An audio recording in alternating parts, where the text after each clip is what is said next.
de esta semana. Hoy vamos a hablar del último versículo de la parashá de esta semana. Para hacer un resumen previo, esta semana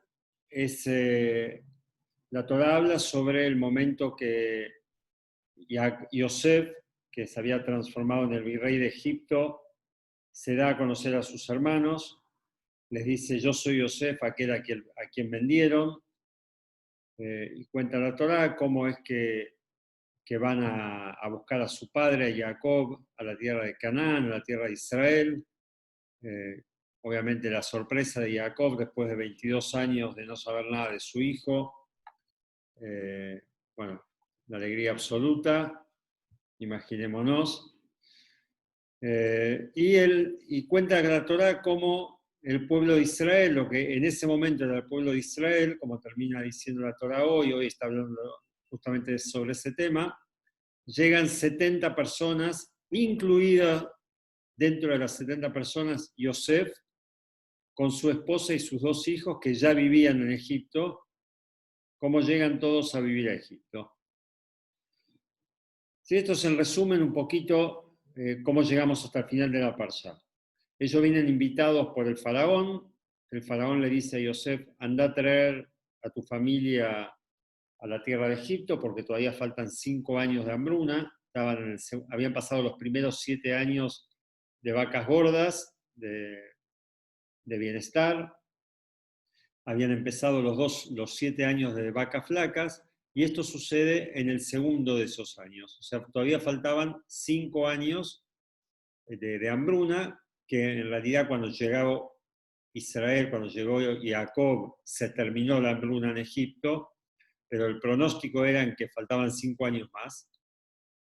Y entonces el faraón le extiende la invitación a Yosef, le dice: anda a buscar a tu papá a la tierra de Canaán con toda su familia, y yo los voy a dejar vivir en la tierra de Goshen. Se llamaba así la tierra de Goshen, era el lugar donde los judíos fueron a vivir dentro de la tierra de Egipto. Y el último versículo de la Torá de esta semana dice: Vayeshev Israel be'eretz Mitzrayim, y se asentó el pueblo de Israel, o Israel, en la tierra de Egipto. ¿Dónde en la tierra de Egipto? Be'eretz Goshen, en la tierra de Goshen. Y acá es lo que viene interesante, el lenguaje de la Torá, que es lo que va a analizar el Rebbe ahora en una disertación que él dio. Y termina diciendo Vayeahazuba, ¿sí? Y como que adquirieron la tierra. Ahora vamos a ver qué significa, porque hay distintas interpretaciones al respecto. Adquirieron la tierra, Vaifru Vairbu Meot, y se multiplicaron muchísimo. O sea, se reprodujeron y se multiplicaron muchísimo. Y dice Rashi sobre este versículo, y acá termina la parashá, ¿sí? Este es el último versículo. Dice Rashi sobre este versículo: ¿qué significa que adquirieron la tierra? Vayeahazuba. Dice que es Lashon Ahuzá. Es como un lenguaje que tiene que ver como una herencia. O sea, ellos se asentaron en la tierra de modo tal como que la tierra les pertenecía. Es como que recibieron una herencia. Eso es lo que dice Rashi. Ahora vamos a ver, interesante, porque hay varias preguntas al respecto, cosas que no se entienden, cosas aparentemente contradictorias, y vamos a tratar un poquito de meternos en este tema. Voy a ver si un poquito lo leo de la fuente, que es en Yiddish, acá, pero bueno, me ayuda un poco a seguir el hilo. Así que bueno, vamos a meter un poco de Yiddish con la traducción, obviamente, ¿sí? Primero voy a tratar de decirlo directamente sin el Yiddish. Sobre las palabras Vayeahazuba, sobre estas palabras, en el último versículo de la Torá de esta semana, hay 2 explicaciones. ¿Qué quiere decir que Vayeahazú, que adquirieron la tierra? Primero, la explicación que acabamos de dar de Rashi, que Rashi explica siempre el sentido literal de la Torá, y dice que es como que la heredaron la tierra. La tierra pasó a ser parte de la herencia de ellos, les pertenecía a ellos. Recordemos que estaban en una tierra extraña, ¿sí? después tenemos una segunda explicación que es del Midrash, de la época del Talmud, que dice, Haaretz aita ohezet baem betofeset otam. En hebreo correcto, la palabra tendría que haber dicho Bayohazuba, que tomaron, adquirieron la tierra. ¿Qué significa Bayeahazú? Ya es un tema gramatical, no vamos a entrar en esto, pero ¿qué significa Bayeahazú? Explica el Midrash, no es que ellos tomaron la tierra, sino que ellos fueron tomados por la tierra, como que fueron absorbidos por la tierra. Fueron tomados como, si se puede decir, como rehenes por la tierra. O sea, la tierra los atraía a ellos. Y eso es que no es que ellos tomaron la tierra, sino que la tierra los tomó a ellos. ¿No se entiende la diferencia? Es como una persona, dice el Midrash, que a la fuerza toma a otra. O sea, del mismo modo que una persona retiene a otra por la fuerza, del mismo modo la tierra esta de Goshen retenía a los judíos por la fuerza, a los hijos de Jacob. Muchas veces explicamos, dice, que cuando sobre una misma palabra en la Torá hay distintas explicaciones, es porque tienen relación una explicación con la otra. Si bien son dos explicaciones distintas sobre una misma palabra, dos traducciones sobre una misma palabra, pero el solo hecho que estas dos traducciones son sobre la misma palabra, el Rebbe dice, esto es una señal que una traducción, una interpretación con la otra interpretación tienen que tener una conexión. Por algo se interpreta de dos maneras. Aparentemente acá, esta lógica que decimos que cuando hay dos interpretaciones sobre una misma palabra es porque tienen una relación, una interpretación con la otra, aparentemente esta lógica acá no va. ¿Por qué? Porque es muy distinto decir, o sea, no solamente que es muy distinto, sino que aparenta ser totalmente opuesto, diametralmente opuesto. Según la explicación de Rashi, la palabra Bayehazuba, esto me enfatiza que el pueblo de Israel estaba asentado en la tierra de manera tal como que era la tierra de ellos, ya era considerada la tierra de ellos. O sea, ese es el énfasis que pone Rashi en su explicación. Como que es algo que ellos heredaron. Cuando uno hereda algo, cuando uno compra algo, pasa a ser parte de su patrimonio. Esto es la explicación de Rashi. Pero según la explicación del Midrash, es totalmente distinta. Dice que el pueblo de Israel fue como cautivo de esta tierra, que estaban ahí a la fuerza, no es algo que ellos querían, no es algo que a ellos les traía placer, sino que todo lo contrario, ellos estaban como por la fuerza ahí. Entonces, aparentemente son dos explicaciones totalmente contradictorias y deberíamos entender, dice el Rebbe, cómo es que esto lo conciliamos con la regla general que cuando hay dos explicaciones sobre una misma palabra, las dos tienen que ver una con la otra. Aparentemente acá son dos interpretaciones totalmente distintas. Hay ciertos comentaristas que dicen que lo que Rashi viene a explicar acá, que ellos estaban en la tierra de Mitzrayim y en la tierra de Goshen, viene aparentemente a contestar una pregunta que no se entiende. Porque aparentemente son dos tierras distintas. Dice, en la tierra de Mitzrayim, en la tierra de Goshen. No, viene Rashi a decir que es una tierra dentro de la otra. O sea, la tierra de Mitzrayim era un país y la tierra de Goshen era un territorio dentro de ese país.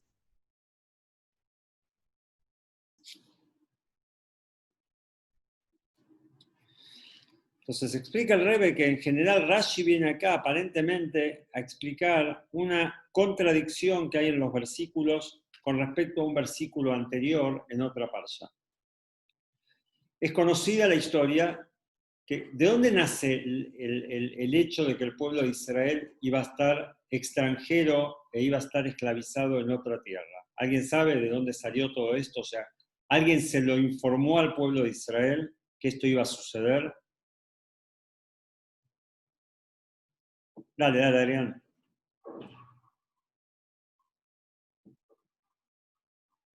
Cuando Hashem le dice a Abraham cómo va a ser cómo va a ser digamos, la génesis del pueblo judío, le anticipa que esto va a pasar, si mal no Exactamente. recuerdo. Exactamente. Hubo un famoso episodio que se llama el Brit Ben Abetarim, un pacto que hubo entre Abraham y Dios, y donde Dios le dice lo siguiente: tu descendencia va a ser extranjera en un país, en una tierra que no es de ellos, escuchen las palabras, en una tierra que no es de ellos, y después van a salir de ahí, van a salir con grandes riquezas. Quiere decir que antes que el pueblo de Israel llegue a asentarse a la tierra de Israel, o sea, el pueblo más adelante, porque él ya le estaba hablando en la tierra de Israel, pero va a suceder que el pueblo de Israel va a salir de la tierra y antes que vuelvan van a estar durante mucho tiempo en el exilio. Se van a ser extranjeros en una tierra ajena. Entonces pregunta acá el Rebe, que aparentemente lo que Rashi viene a explicar es esta contradicción. ¿Cómo es posible decir, por un lado, que el pueblo de Israel va a estar en el exilio siempre, o sea, en una tierra ajena, siendo que acá, en la tierra de Mitzrayim, como vemos en esta parsha, dice que ellos heredaron la tierra. O sea, la tierra dejó de ser ajena, no era una tierra ajena de ellos, para ellos, sino era una tierra de ellos. Entonces, y no solamente que ellos vivieron, hay dos conceptos en el hebreo. Uno dice lo que es un toshav. Un toshav es un residente de un país, ¿no? Uno que tiene un estatus de residente, de ciudadano. Y después tenemos un ger, que es un extranjero. ¿Cómo dice la Torá cuando llega al pueblo de Israel, cuando llega al pueblo hoy a Egipto, en la parsha de esta semana? Vayeshev Israel. Dice que el pueblo de Israel se asentó. Vayeshev de la palabra Toshav, de la palabra ciudadano. O sea, se hicieron ciudadanos de Egipto. No eran extranjeros en Egipto, sino eran ciudadanos de Egipto. Entonces, sí, Dios le dijo que iban a estar durante 400 años en tierras ajenas. ¿Cómo coincide esto con el hecho de que no estaban en tierra ajena? Porque ellos heredaron esa tierra. ¿Se entiende? O sea, como que ellos ya tenían un estatus, como que cuando el faraón los invitó con todos los derechos, como si fuesen nacidos ahí. Entonces, en este periodo al menos que estuvieron en Egipto, que fueron 210 años, no entrarían dentro de los 400 años que debían estar fuera de la tierra de Israel como extranjeros, porque estos 210 años que estuvieron en Egipto no fueron extranjeros. Y eso es lo que viene Rashi a decir. Rashi viene a decir que ellos fueron acá como ciudadanos, ¿sí? Así dice la Torá. Y por eso viene Rashi y nos dice que en realidad, perdón, entonces entendió hasta acá la pregunta, lo que no se entiende de la Torá. Por un lado dice que van a ser extranjeros, y por otro lado ese periodo lo pasaron no como extranjeros, sino como ciudadanos con todos los derechos en Egipto. Y esto es lo que viene a responder Rashi. Rashi viene a decirnos que a pesar que ellos en la tierra de Goshen, que era una parte de la tierra de Egipto, ellos eran ciudadanos y no estaban en la tierra de Israel,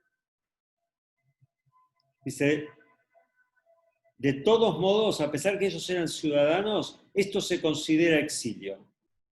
¿Por qué?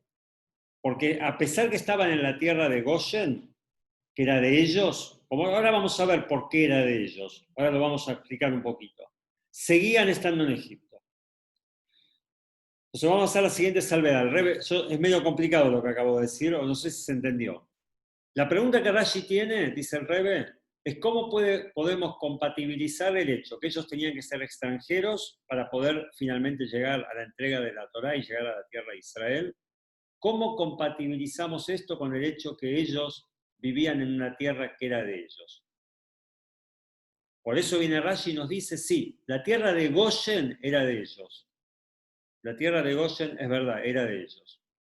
Pero ellos vivían dentro de la tierra de Egipto, o sea, la tierra de Goshen pertenecía a Egipto. Por lo tanto, si uno va al final de las cosas, uno ve que ellos estaban en una tierra extranjera.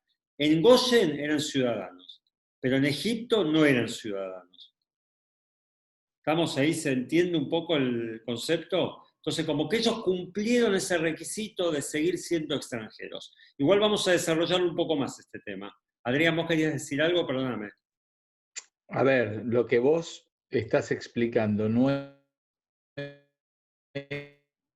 era si queremos, la definición que el Rebbe siempre nos hace del concepto del exilio, en el sentido de que por más que nosotros seamos ciudadanos de un país con los mismos derechos que todas las personas que nos rodean, como Yehudim vivimos en el exilio. Sí, esto va a ser parte de lo que va a explicar el Rebbe al final. Sí, Okay. igual es interesante todo el desarrollo, pero Perdón. vamos a... No, está bien, no pasa nada, está bien. Cuando yo tiro la pregunta es porque quiero que, no importa que la respondan. Vamos, igual es interesante el desarrollo. El Rebbe no solamente dice eso, sino que dice, con respecto a los Yehudim que viven hoy en la tierra de Israel, sin el Mashiach, que también viven en exilio. ¿Y por qué lo dice? ¿Por qué lo dice? Primero porque no tenemos el Beit HaMikdash, no está el templo, no está el Mashiach, no podemos hacer una vida judía como corresponde con todo lo que la Torah indica.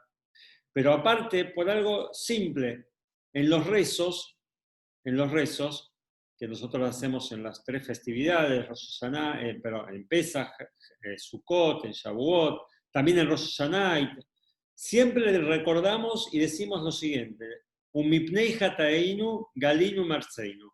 Debido a nuestros pecados, fuimos exiliados de nuestra tierra. La gente que vive en la tierra de Israel hoy en día también reza ese mismo texto.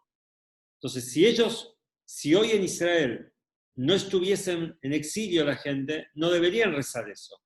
Porque de hecho, hay muchas tefilot que según el lugar donde uno vive, cambian.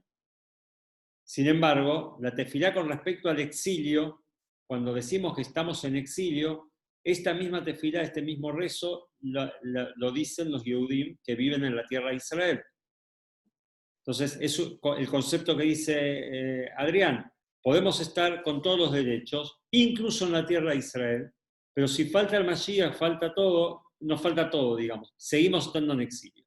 De todos modos, está bien que me contaste el final del chiste, Adrián, pero hay un desarrollo interesante que lo vamos a seguir viendo. Está bueno y no me molesta, al contrario, al contrario. Dice, de todos modos, no se entiende esto. Sigue sin entenderse, por lo menos en la parte mística de la Torah. Si Siaduas di Cabone fungolus Mitzrayim isgeben asim sondorten oisgeleiter bern in sein roitz y Cabora Satoide. Dice, es sabido que toda la finalidad de llegar a Mitzrayim, toda la finalidad de llegar a Egipto, era para que el Yehudí, para que el pueblo judío se refine de modo tal que una vez que salga de Egipto, esté refinado y preparado para recibir la Torá y para entrar a la tierra de Israel. Sí, o sea, toda esa fue la finalidad para la cual se fue a Egipto. Entonces la pregunta es, ¿cómo podemos decir? Y para eso, para refinar a una persona, a veces hacen falta las cosas duras, los golpes. Entonces, ¿cuál era el golpe acá? El golpe era ser extranjero, tener esa sensación. Creo que ya varias veces lo dijimos, lo que dice el Maharal de Praga, que por qué tuvieron que estar los judíos en Egipto siendo esclavos. ¿Por qué tuvieron que estar siendo esclavos? Porque como dijimos el otro día, una de las cosas que se nos exige a los Yehudim es servir a Dios como esclavos, con sumisión, como dijo Alberto exactamente con esas palabras. ¿Qué significa? Que a pesar que entendemos un montón de cosas, la finalidad es cumplir la Torá con sumisión, como esclavos. Ahora bien, para lograr esa sensación de ser un esclavo de Hashem, tenían que ser esclavos en la práctica los Yehudim. Dice que al pasar por Egipto, dice el Maharal de Praga, al pasar por Egipto y estar varias generaciones esclavos en Egipto, eso hizo que nosotros hasta el día de hoy tengamos el potencial de servir a Dios como esclavos. Porque si no, no tenemos la idea de lo que es ser un esclavo. Ya, vamos a decirlo para refrescar la historia. Dice que hay, ¿por qué 4 generaciones?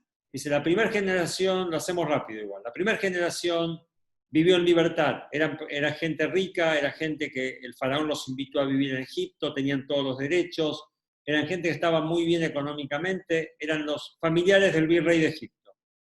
La segunda generación ya como que se va olvidando de que ellos son dueños de una tierra, se van olvidando de los derechos, se van olvidando de las libertades, hasta que llegan a ser esclavos. Ya hay gente que nace en cautiverio y ya no tienen ni la menor idea de lo que es la libertad.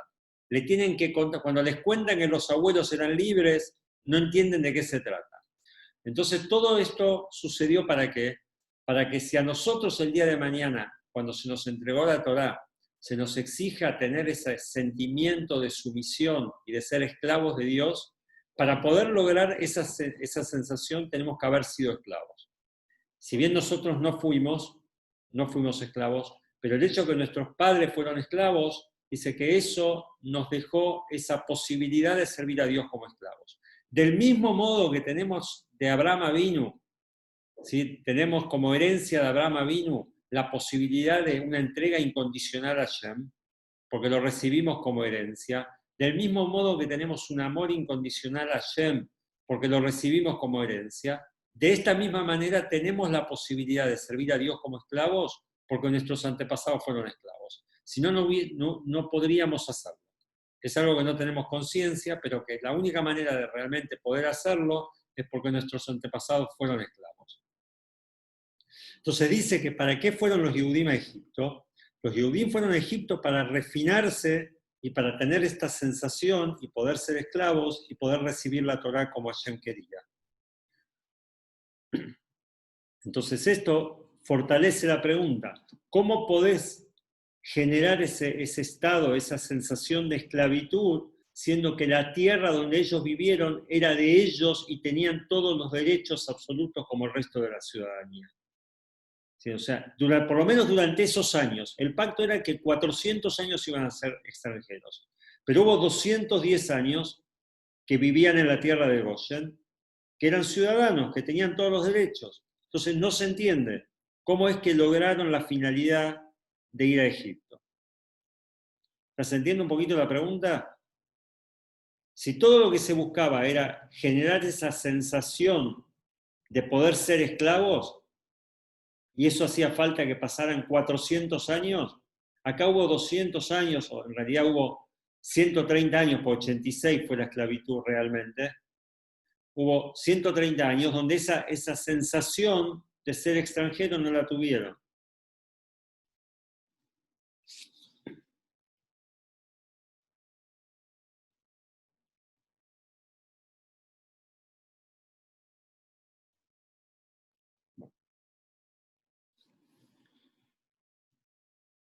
Y vamos a dar una explicación primero. Entonces la pregunta es esa, ¿de dónde, o sea, cómo coincide esto, el hecho de ser ciudadanos con todos los derechos, con la finalidad que se procuraba en el exilio de Egipto? Al margen viene acá el Rebbe, entre paréntesis, a explicarnos por qué ellos eran dueños de esa tierra. Y trae una explicación del Radak. El Radak se llama David Kimhi, que es uno de los comentaristas sobre la Torá y sobre el Tanaj. Y él en uno de los comentarios sobre el libro de Yoshua, y el Rebbe lo trae del Midrash, dice que en realidad la tierra esta de Goshen le pertenecía al pueblo judío. ¿Por qué le pertenecía al pueblo judío? Hubo un famoso episodio donde el faraón, no este mismo creo, uno anterior, en la época de Abraham, había tomado cautiva a Sara, a la esposa de Abraham, y cuando la liberó, dice el Midrash, le dio de regalo la tierra de Goshen.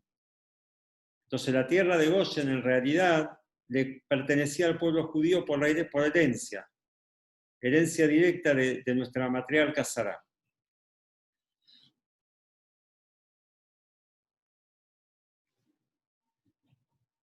Y por cuanto que la tierra esta fue una herencia de Sará, la pregunta se fortalece: ¿cómo uno puede sentirse extranjero en una tierra que es de uno? Entonces, para resumir la pregunta, acá lo que se buscaba en Egipto era refinar al pueblo a través de la esclavitud, para poder recibir la Torá y poder entrar a la tierra de Israel. Para eso hacían falta 400 años, que fue lo que se determinó en el pacto entre Abraham y Hashem. Entonces, ¿cómo puede ser? Acá faltan de esos 400 años, faltan los años que ellos vivieron en su propia tierra, que era la tierra de Goshen, con todos los derechos. Dice, vamos a entender esto según una explicación que trae el Alter Rebbe en el Torah Or, en un libro de discursos hasídicos del Alter Rebbe, que todas las vicisitudes que pasaron los judíos en Egipto, se puede pasarlas físicamente y espiritualmente. Y si bien ellos estuvieron, esta es la respuesta, ¿sí? Y ahora la vamos a explicar. Si bien ellos estuvieron 130 años sin ser esclavos en la tierra de Goshen, pero la esclavitud de Egipto la tenían de otra manera, y ahora vamos a ver cómo era. La tenían de una buena manera. Uno puede generar esa sensación de esclavitud con la esclavitud misma, o la puede generar con un esfuerzo propio. Durante el tiempo que vivieron en la tierra de Goshen, esa sensación de esclavitud la generaron con su propio esfuerzo. Ahora vamos a ver cómo.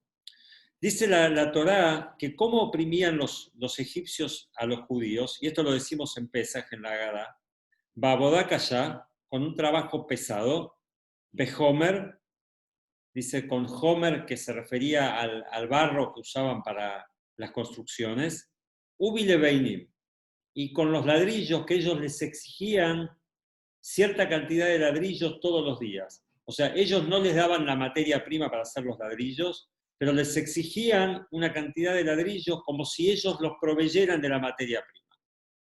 Entonces dice que la esclavitud de Egipto se centraba en tres cosas: en el trabajo duro, en el hecho que no le daban la materia prima, Behomer, Ubilebeinim, y la exigencia que tenían de los ladrillos. Dice, esto se puede entender en un plano espiritual. ¿Qué es Abodá Kashá? Dice, Abodá Kashá, trabajo kashá, pesado, la misma palabra se utiliza para kushia. Kushia en hebreo es una pregunta. Es una palabra muy popular cuando uno estudia el Talmud, ¿sí? Que hay una kushia, hay una pregunta. La Torá dice tal cosa, en otro lado dice otra cosa, hay una kushia, hay una contradicción, hay una pregunta. Entonces, dice que cómo suplantaban eso durante ese tiempo el trabajo pesado, esforzándose en la Torá, en las kushiot, en las preguntas de la Torá. O sea, ellos se esforzaban en el estudio de la Torá y forjaban su espíritu. Del mismo modo que la esclavitud forjó el espíritu, el estudio de ellos, que era a conciencia y a full, eso también lo forjaba. Forjaba el temple, el espíritu de ellos. Behomer, cuando dice que ellos los oprimían, Behomer, que no les daban la materia prima, hay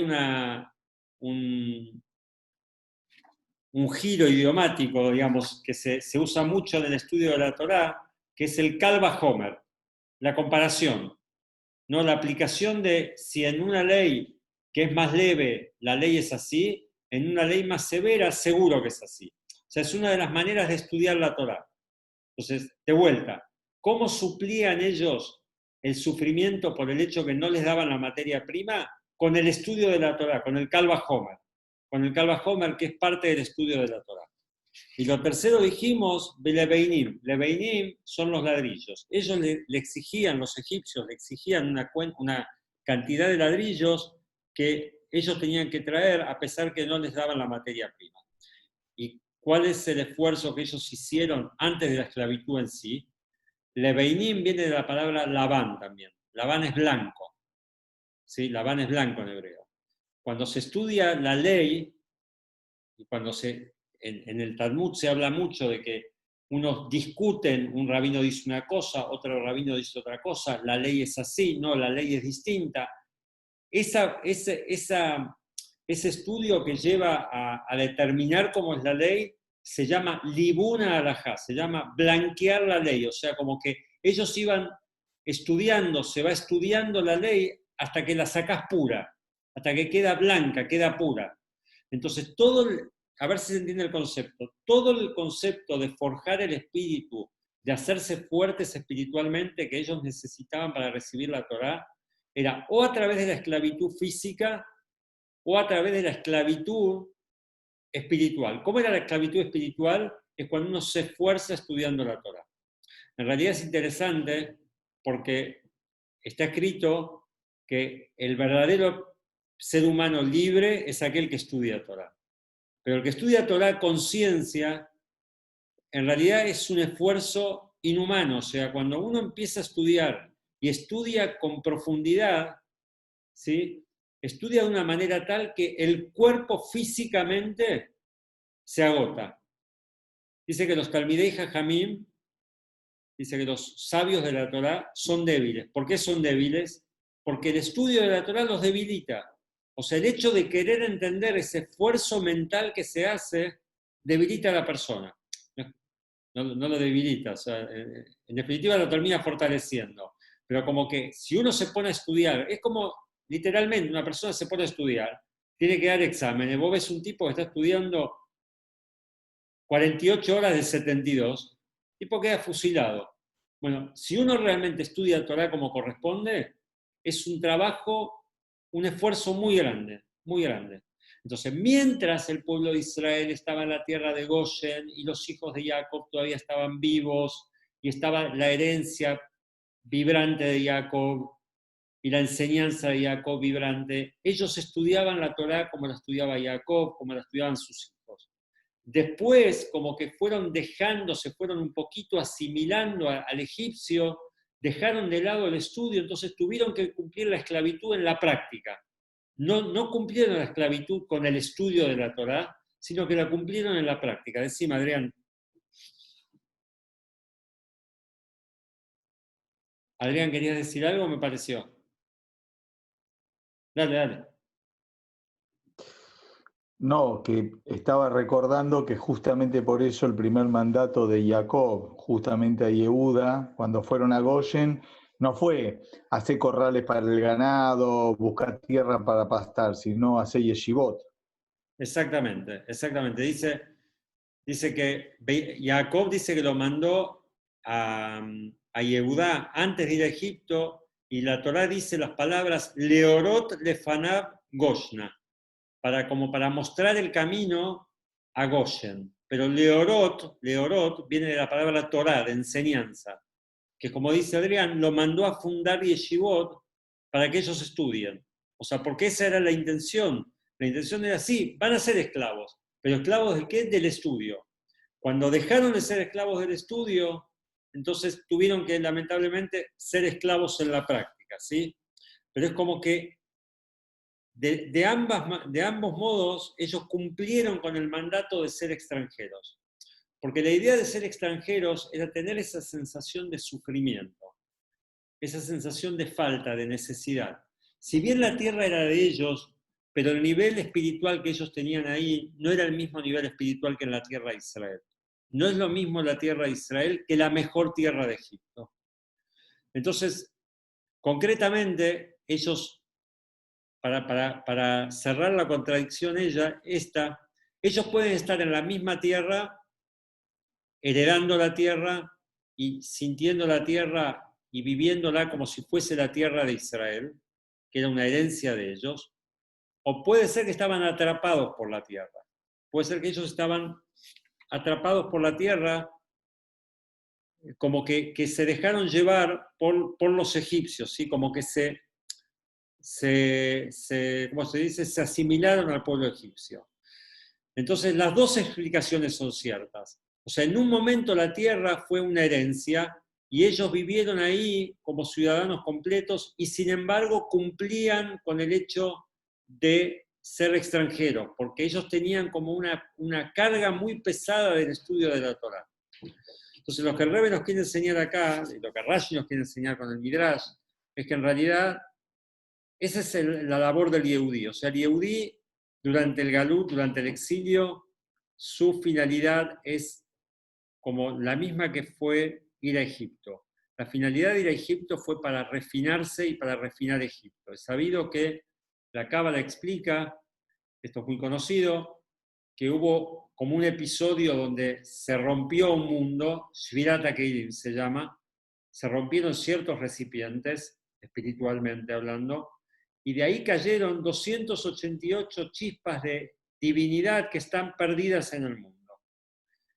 Y muchas de esas chispas de divinidad cayeron en Egipto. Entonces, el pueblo judío tuvo que ser esclavo en Egipto, ¿para qué? Para elevar esa divinidad que había en Egipto. Y eso mismo es lo que nosotros tenemos que hacer día a día. Nosotros con nuestras mitzvot, con nuestro estudio de la Torá, llevando el estudio de la Torá como corresponde, ¿sí? Estamos elevando, estamos refinando el mundo. ¿Y todo esto para qué? Para finalmente volver a entrar a la tierra de Israel con la venida del Mashiach. O sea, esa es nuestra función. La función y la fuerza que nos da haber estado en Egipto es poder refinar el mundo, poder llegar a la máxima expresión de la pureza del mundo, que eso va a ser a través de nuestro esfuerzo, pero con la venida del Mashiach, si Dios quiere, pronto en nuestros días. No sé si cerró la idea. A ver, yo cuando veo caras de sí me asusto, pero bueno, espero que haya cerrado la idea.